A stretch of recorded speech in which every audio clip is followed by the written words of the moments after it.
Kita lihat ketika iblis disuruh sujud ke Adam alaihissalam, lalu dia tidak mau. Alasannya logis. Ana khairun minhu. Saya lebih baik daripadamu. Khalaqtani min nar wa khalaqtahu min tin.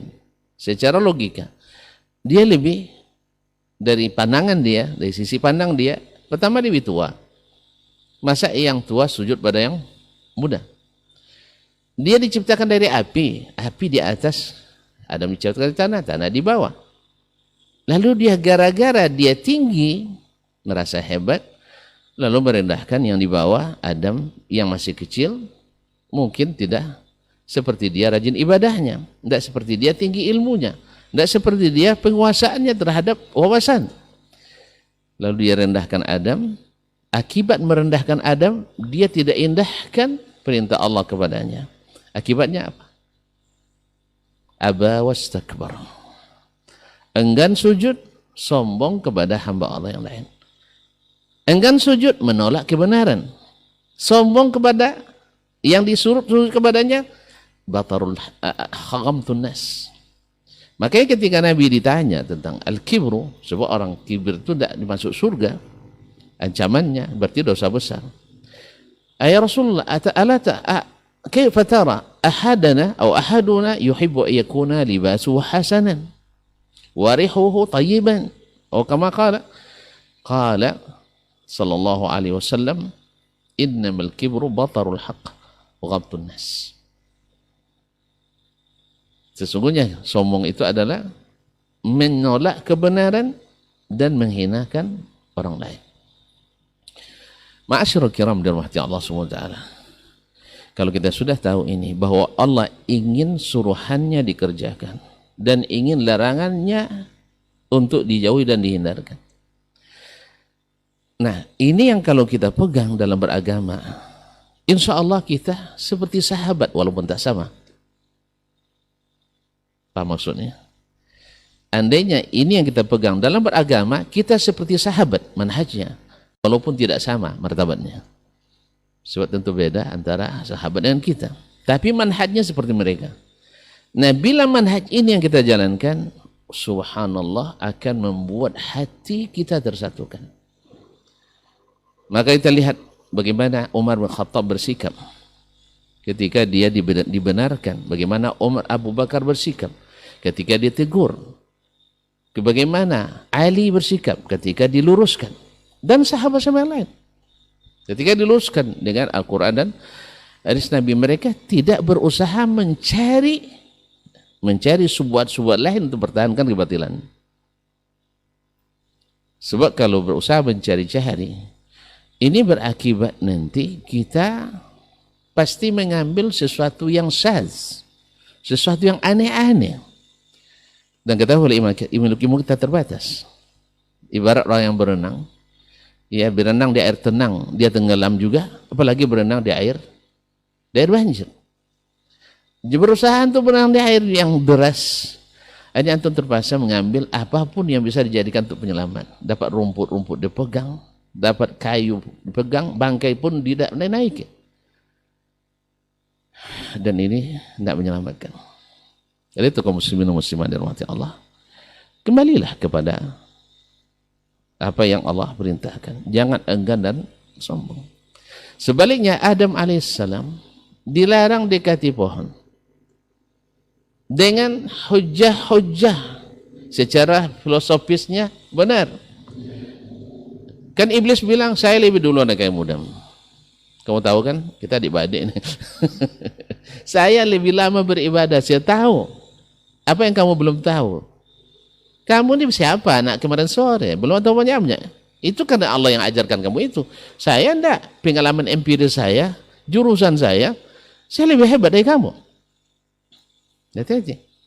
Akhirnya Adam terpengaruh. Alaihissalam. Kalau sempat Adam sudah banyak anak pinak, waktu itu jadi pendukung juga itu. Ya, jalanlah ya. Betul itu kata Bang Iblis itu, atau Iblis itu katanya. Tapi Adam terberdaya juga. Dengan apa? Dengan rayuan tadi, pikiran tadi, dibuai pikirannya, dibuai perasaannya. Dan enak kan surga? Iya. Nah, kalau mau enak surga, saya buka rahasianya. Ini passwordnya. Kalau kamu nak makan, nak lama di surga, bahkan mungkin nanti berubah jadi malaikat, maka makan itu. Dekati. Allah melarang itu apa? Manahakuma rabbukuma antilkuma syajarati illa an takuna malakaini atau takuna minal khalidin. Subhanallah. Subhanallah. Ini iblis waktu itu masih memperlihatkan diri. Bagaimana dengan kita hari ini? Tidak diketahui. Sebenarnya bisikan iblis, tapi seolah-olah itu ada di pikiran kita sendiri. Oleh itu akhirnya kita terpaksa pegang yang berbahaya, tidak boleh dipegang, kata pegang duri itu pegang luka kita. Akhirnya diambil merajuk yang syaz, ditinggalkan yang masyhur-masyhur. Akhirnya apa? Keduanya ketika Adam dinasihati, diketahui dia bersalah, diiqab, maka dia kata, fatalaqqa Adamu min rabbih kalimatin fataba alaih. Lalu Adam menerima kalimat-kalimat untuk dia ucapkan. Apa kalimatnya? Rabbana zalamna anfusana wa illam taghfir lana wa tarhamna lakunanna minal khasirin. Ya Allah, kami zalim pada diri kami. Kalau kau tak ampuni dan dari rahmat, kami menjadi orang-orang yang rugi. Ma'asyiral kiram dirahmati Allah SWT. Mohon maaf, saya hanya normatif saja. Yang langsung kita matiin aplikasi tentu syekh kita seperti biasanya. Nah, ma'asyiral kiram, akhirnya apa kesudahannya? Ketika seseorang tidak mau mengakui kesalahannya, dia dirajam. Izhab fa innaka rajim. Kamu terkutuk. Ketika Adam berkata, qala rabbana, keduanya berkata, zalamna anfusana wa lam taghfir lana wa tarhamna lakunanna minal khasirin. Kami telah menzalimi diri kami. Oleh sebab kan pengakuan ni sudah diingatkan. Iblis kan diingatkan ngeyel dia. Ma mana aku antas jud, ma mana afwan, malat afwan apa katanya? Ma enggak yang ke iblis. Ma mana aka antas juda lima khalaqtu biyadai. Apa yang membuat kamu tidak mau sujud kepada yang aku ciptakan dengan dua tanganku? Jawabannya apa? Ana khairu minhum. Jadi masih juga ngeyel. Kalau sampai di waktu itu, ya Allah, saya tersalah, saya zalim, saya minta maaf. Tapi tidak, maka Allah hukum aba wastakbar wa kana minal kafirin. Ma'asyir kiram dirahmati Allah. Nah, kesudahannya apa? Adam salah besar di hadapan Allah. Tapi mau mengakui kesalahannya, maka Adam pun tetap jadi khalifah. Dan insya Allah akhirnya masuk surga. Iblis walaupun sudah beribadah menjadi orang hebat seperti malaikat, buktinya seperti malaikat, ketika perintah kepada malaikat dia ikut, dia include di dalamnya, berarti dihukum seperti malaikat. Berapa ribu tahun dia beribadah sebelumnya, Ustaz? Hah? Iblis beribadah sebelum pencipta Adam beribu tahun kan sudah beribadah, hilang seketika. Aba wastakbar. Ma'asyil kiram dirahmati Allah SWT. Jadi kembali kepada masalah kita ini, Allah ingin kita dilihat melaksanakan perintahnya dan menjauhi larangannya. Nah, lihat dalam satu masalah, apakah Nabi menyuruh kita atau melarang kita? Menyuruh kita atau melarang kita? Maka kita lihat, ini hukum asalnya. Yang kedua, kaum muslimin dan muslimat dirahmati Allah, bila tersalah, jangankan kita umatnya, Nabi yang maksum saja pernah dapat teguran.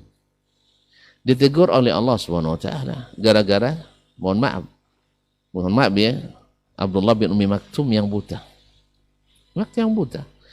Kalau sempat kita kena tegur oleh atasan gara-gara si buta, besok kita pecat dia tu. Atau kita asal nengok dia gara-gara kamu saya dikasih teguran. Enggak.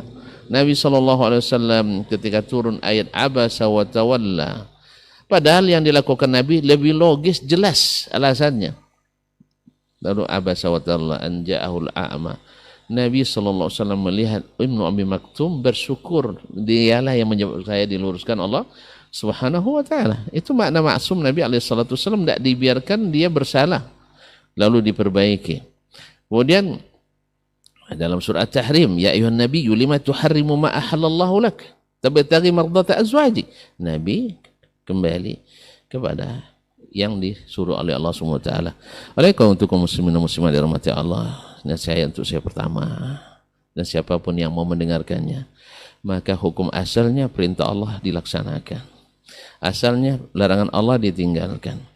Kapan kita baru bicara tentang hukumnya? Di saat kita tidak sanggup melaksanakan perintah, atau di saat kita terlanjur melanggar larangan. Saat itu kita tentu yang meninggalkan perintah itu dia bertanya-tanya, ini saya berdosa apa tidak? Bertanya kita kepada ulama ahlinya. Alhamdulillah Allah berikan para ulama yang mewarisi para Nabi SAW. Ketika sudah terlanjur melaksanakan kesalahan, lalu kita pasti merasa berdosa karena kita orang beriman. Nah di saat itu kita bertanya, Ustaz saya telah melakukan ini, apa solusinya? Apakah haram atau tidak? Bukan dari awal, Ustaz apa hukum? Wajib payah Ustaz, bisa sunat. Tawar-menawar dengan Allah SWT. Atau kalau larangan lalu katakan apa hukum haram? Oh carilah ulama yang bisa hanya memakruhkan saja. Dan ini kesalahan kita dalam beragama. Kadang-kadang inilah yang menyebabkan hilang patuh K7. Patutnya aku melaksanakan, tapi karena setuju dengan yang tidak melaksanakan atau memfatwakan tidak mewajibkan, akhirnya mati-matian pula menjadi pembela kekurangan, saya tak kata kebatilan. Tapi ada yang kalanya kadang kebatilan yang sudah nyata dibela-belain juga, sebab karena sekawan, karena separtai, karena sealeting, sana sejurusan dan sebagainya. Kalau ini yang ditonjolkan tak berkesudahan. Dan ingat perkataan Nabi SAW, ya, ana dhaminun bi rawdatin fi wasatil jannah liman tarakal mira'a walau kana muhiqqan. Saya jamin taman di tengah surga bagi siapa yang meninggalkan berdebat sekalipun dia dalam posisi benar, apalagi dalam posisi tersalah. Tidak pernah ada orang menafsirkan seperti itu sebelum ini, dan insya Allah setelah ini sudah ada ulama-ulama besar dari kedua bahasa misalnya tidak menafsirkan seperti itu. Ya tinggal selesai.